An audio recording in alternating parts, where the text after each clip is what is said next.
If these are achieved, there will, for the first time, be a chance to move forward a new reality in Gaza and the region. The security, stability, and prosperity of all depend on it. And a new report by The Guardian is now saying that the Trump administration has plans to build a 5,000-person military base inside the Gaza Strip.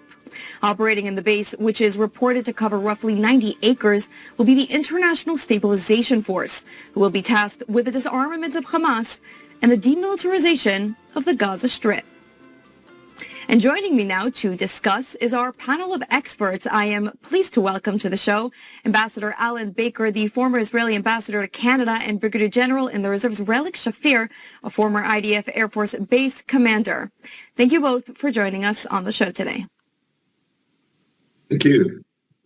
So I want to start with Iran. Officials in the Trump administration are saying that the talks with Iran in Muscat and in Geneva have failed. But I would like to argue that the talks were kind of doomed to fail from the start. I mean, the Islamic regime has been pushing this death to America and also death to Israel rhetoric for decades, and it hasn't stopped when the talks started. So, Ambassador Baker, from a diplomatic standpoint, why was the negotiation table even approached in the first place? And what do you think are the best moves now for the United States? Well, look, negotiation always has to precede anything else. And in order to defuse an international crisis, before you can justify taking measures that involve armed conflict, then you have to exhaust every possible effort to reach a peaceful solution. And I think this is what President Trump is doing, and I think there's a lot of logic in that. Add to this the fact that he is building up a huge show of force in the area, which is intended to indicate to the Iranians that we mean business. If you negotiate seriously, fine, but if we come to the conclusion that you're not serious or that you don't intend to commit yourself to the basic requirements that we're asking, then the option is on the table to engage in force. I want to ask, because you're saying that if essentially there's an agreement now that a deal can't be reached, wasn't it already evident before the talks even began? I mean, Iran was adamant, both by Foreign Minister Abbas Araghchi, the Ayatollah himself. They said repeatedly that they view their nuclear program as a defensive nuclear program and that they refuse to give up on their uranium enrichment. So knowing that information going into the talks, why would the United States still pursue a deal knowing that it would be hard to achieve? Look, this is posturing. Clearly, the Iranians are posturing in order to establish their position in the negotiations. If it becomes evident that they're not prepared to compromise on their very extreme positions, then the option to engage in armed conflict is there. But I think President Trump has to enable this chance for solving the problem through negotiation to proceed, even if the chances that it will, and even if it's clear that from the Iranian intentions that their blustering comments aren't going in favor of peace, I think he has to give this chance. And then, when the time comes, and if he comes to the conclusion that there's no other choice but to engage in force, then he can say to the world, look, I've tried everything. The Iranians are not compromising. So now there's only one way to go forward. Mm-hmm. And Relik, should the United States strike Iran, it will likely be a joint strike. So my question is Israel prepared not only to attack, but to also suffer the ballistic missile counterattack that would follow? Do you think that we're more prepared or less prepared than the previous time, which unfortunately we have seen casualties? I think we're more prepared than we were the previous time. We know their tactics. We know firsthand through the pilots who were there where their main missiles are stationed at and how they behave once they're under attack. So this kind of information allows for the attackers, the pilots, to dismantle or actually kill those missiles and missile launchers, which are more important than the missiles themselves, before they are used. And so I would expect that should Israel take part in this, which is not an assurance, then most of the missiles will be on the run as they were towards the end of the 12-day war. But allow me to interject a piece of philosophy that Iran had gone through a monumental change since the time of Khomeini, who took over in 1979, that dates back to the Battle of Karbala around the 7th century, where the Shia had always presented themselves and to themselves as the sufferers and the passive people who suffered from the hands of the Yazid, who was the Sunni caliph at the time. But since Ayatollah Khomeini came on, he changed their ideology and philosophy into being proactive, which means that Hussein at the time of the Battle of Karbala, we're talking 1,300 years ago, knew he was going to die and still went into the war to defy his enemies. And so when they are at that position, their psychology is, yes, we're going to lose the war, but we're not going to lose our pride and our history, I would say, dedication by capitulating without a fight. So I would say that it's a doomed experience we're going to go through, where both sides know what's going to happen. Yeah, and that sort of mentality that you're speaking about, I feel like it's something that we actually see quite often in the region with the regional proxies. Relik, I want to ask you about that report that I gave earlier, where Iranian proxies in the region would join an attack on Israel should the United States strike Iran. I mean, what's the likelihood of that happening, of them joining forces, and what would such an attack look like in Israel? I would venture to say that Hezbollah and the Houthis are the actual players who might take part.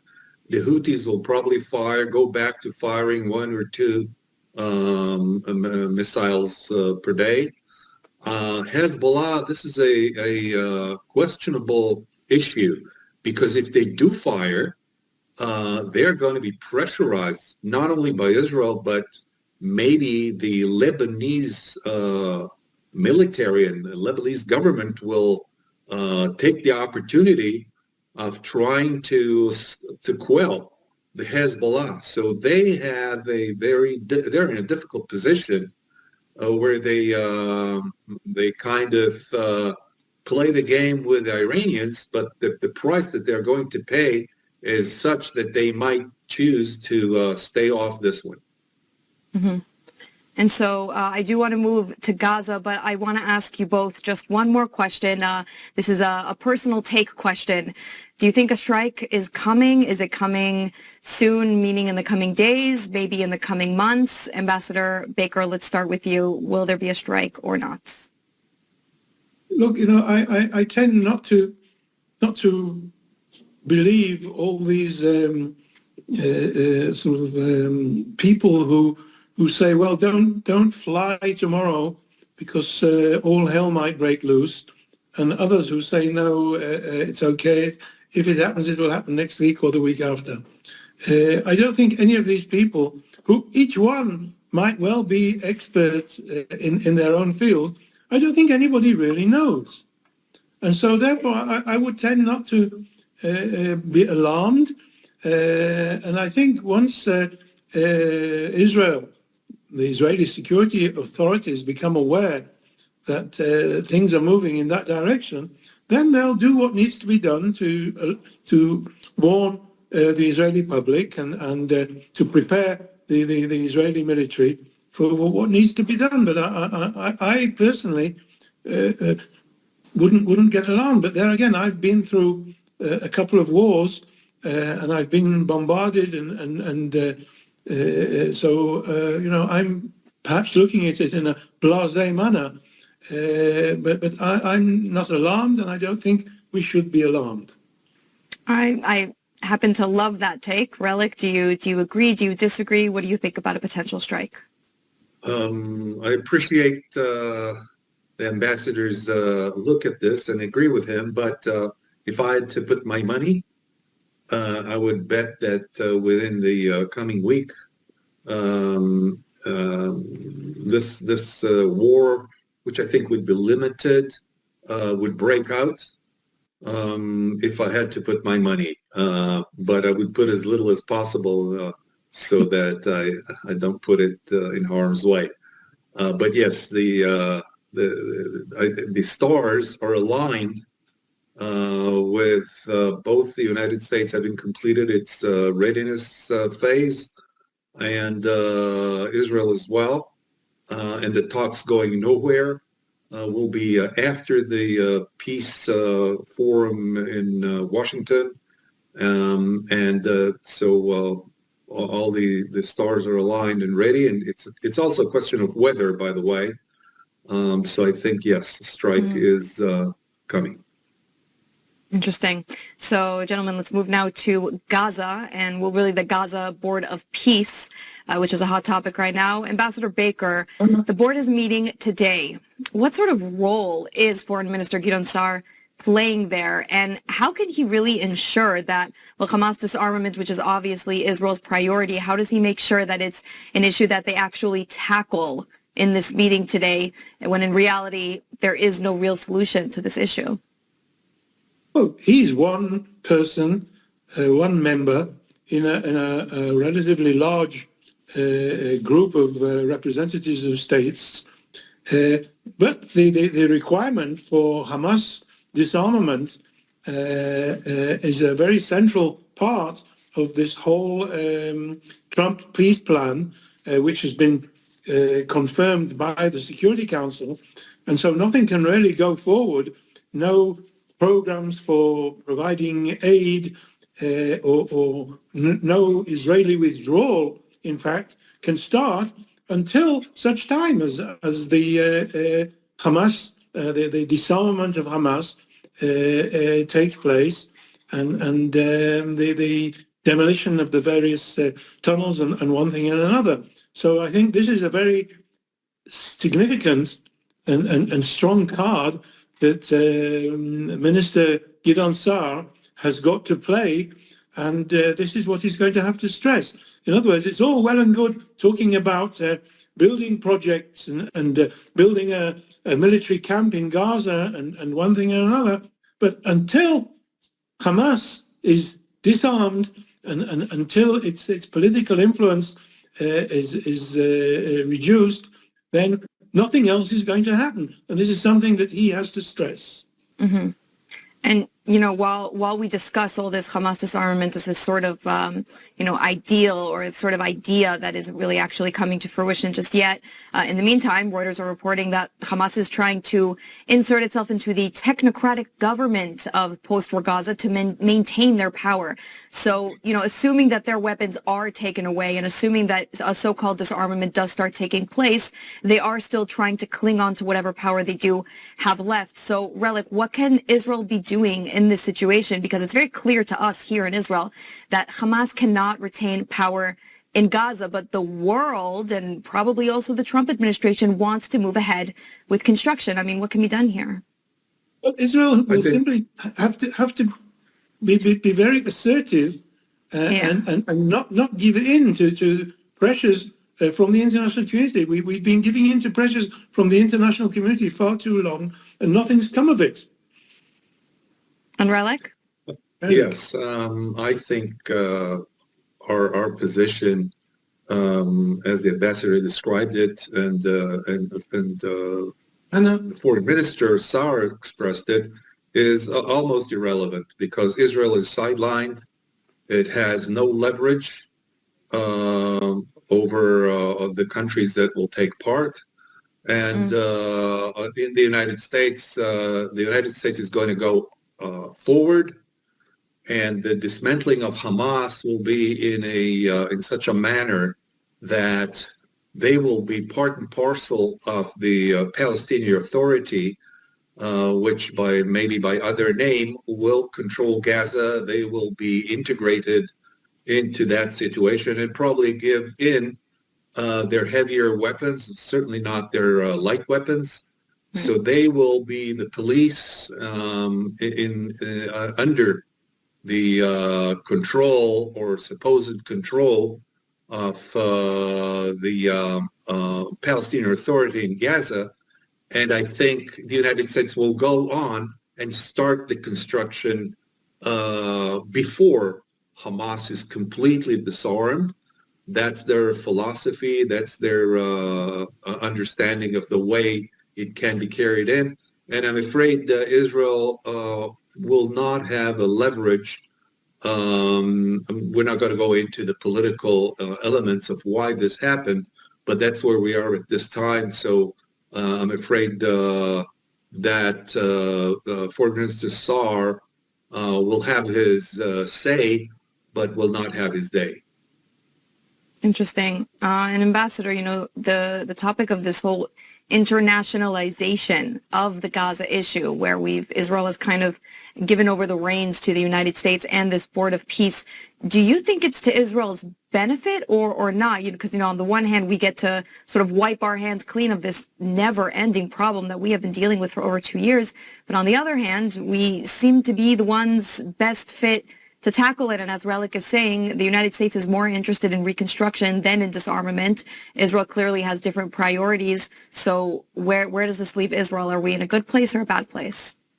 Well, Israel's priority has from the very beginning and remains to maintain its security and to prevent threats to its security. And the peace plan, the Trump peace plan, states this very clearly, that until Israel towards I think the final provisions of the plan, until Israel gives a green light in saying that it's confident that its security is protected, then Israel remains very much involved, and Israel's viewpoint has to be taken. The question is the extent to which Israel is going to be able to maintain its position and not be sort of bulldozed into agreeing to things that are against its interests. Keeping the Palestinian Authority, for instance, as the body running the Palestinian police in Gaza is a problematic issue. Remember, the Palestinian Authority is still maintaining a policy of paying people to kill Israelis.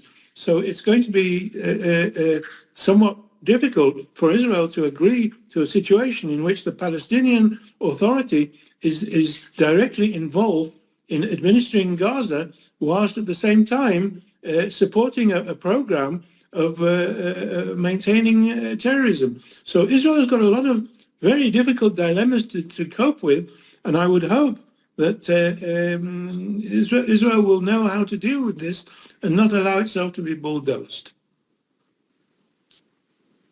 Do you think that we're going to have to go back into Gaza and disarm Hamas? Can we afford this sort of, operation, especially considering the issue of conscription that we have? Relik, you asking me? For you. For Relik. Oh, Relik. I happen to disagree on this point with the ambassador. Israel is not I would say, in a position to leverage its the government's policy at this time. So I think that Israel will have to be flexible. and try to play along with the United States and get the best out of what is possible and not the best of what the ideology dictates or thinks. And so as we saw in the last, I would say, year, that at the end of the day, it was Kushner and Witkoff who decided to end the war and return the hostages rather than the Israeli government. We just went along with the program. And I think this will continue in the foreseeable future. So we're going to see a dissolvement of Hamas into the Palestinian Authority, which will run Gaza, whether we like it or not, hopefully with strong support and supervision of the United States so that Israel can feel more confident as things roll on. Right, but I have a follow-up question because as unpopular as the Palestinian Authority is in Israel among Israelis, we've made it very clear that we do not want the Palestinian Authority having any part in post-war Gaza. The PA isn't very popular in Gaza itself. Hamas is clearly the ruling party there, and the PA are not very welcomed in the Gaza Strip as of recent polls. So how would that bode with the Gazans, who at the end of the day are the ones that want Hamas to maintain its power, or do they actually not, Relik? What do you think? Well, au contraire, as they say, Hamas is very unpopular in Gaza. I think they have about 30% support. The last polls, they're more popular in the West Bank than they are in Gaza. That doesn't mean to say that they love the Palestinian Authority, but that means that they're ready for somebody else to run the place. And the group that runs business or going to run, so to speak, business in Gaza will probably gain popularity because it has the support not only of the United States, but of all the neighboring Arab countries and Muslim countries who will take an active role, some kind of an active role within Gaza itself. So I think most Gazans are looking for a bright future and understand that destroying Israel is not part of their future or foreseeable future. And so we'll see how that transpires. But they're certainly not pro-Hamas, as the polls show. Mm-hmm. Gentlemen, we really are almost out of time. We have just about 2 minutes, but I do want to get your closing remarks. Speaking hypothetically, Ambassador Baker, I want to start with you. From a timeline perspective, at this point, it's paramount that Washington and Jerusalem remain aligned on their goals, which they claim that they are when it comes to regional issues. But say a strike on Iran does happen. We suffer an attack here in Israel. A few months later, things cool off, and the only issue on the table is Gaza. Do you think we may be seeing some daylight between the U.S. and Israel when it comes to post-war Gaza? No, I think ultimately we have the same aims. Stability, regional stability, and security. And I think we might differ in how we're going to get there and how fast this might be. But I think we have common aims. Interesting. And Relik, say the international stabilization force can do its job. They can disarm Hamas. They're not compromised by Hamas, which is something that we've seen often. And let's say all is well. The issue of indoctrination, of really the teaching system in there is still a key issue. I mean, what's stopping the next generation of Gazans, who are essentially a war-stricken generation, from then attacking Israel, from just reopening these gates once again and unleashing a horrible attack on Israel when they're old enough, let's say?